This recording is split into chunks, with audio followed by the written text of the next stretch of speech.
Hello everyone, welcome back to our channel Joshi and Jashu. ఈరోజు మన recipe Komati సంచుల కర్రీ. మాకు ఇటు సైడు కలివిందల కర్రీ అని అంటారండి. మరి కలివిందల్ని ఎలా చేసుకోవాలంటే చాలా ప్రాసెస్ ఉంటుంది. ఈ విధంగా తొక్కలు తీసేసుకుని నీట్గా చేసేసుకోవాలి. ఇది చేయడం చాలా ప్రాసెస్, చాలా టైం పడుతుంది. ఇవి శుభ్రంగా క్లీన్ చేసుకుని ఇందులో కొంచెం పసుపు సాల్ట్ వేసుకుని స్టవ్ మీద పెట్టేసుకొని మూత పెట్టేయాలి.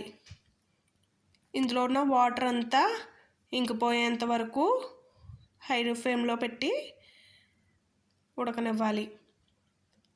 ఈ విధంగా ఉడికిపోయిన తర్వాత ప్యాన్లో ఆయిల్ వేసి వీటిని బాగా వేయించుకోవాలి.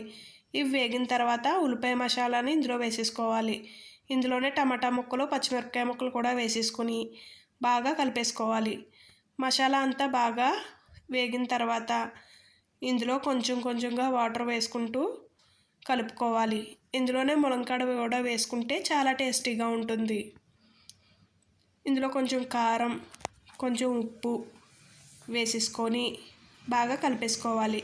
ఇవన్నీ బాగా వేగిన తర్వాత ఇందులో 1 table spoon garam masala, 1 table spoon అల్లం వెల్లుల్లి పేస్ట్ వేసుకుని కలిపేసుకొని బాగా వేగిన తర్వాత ఇందులో కొంచెంగా వాటర్ వేసుకోవాలి.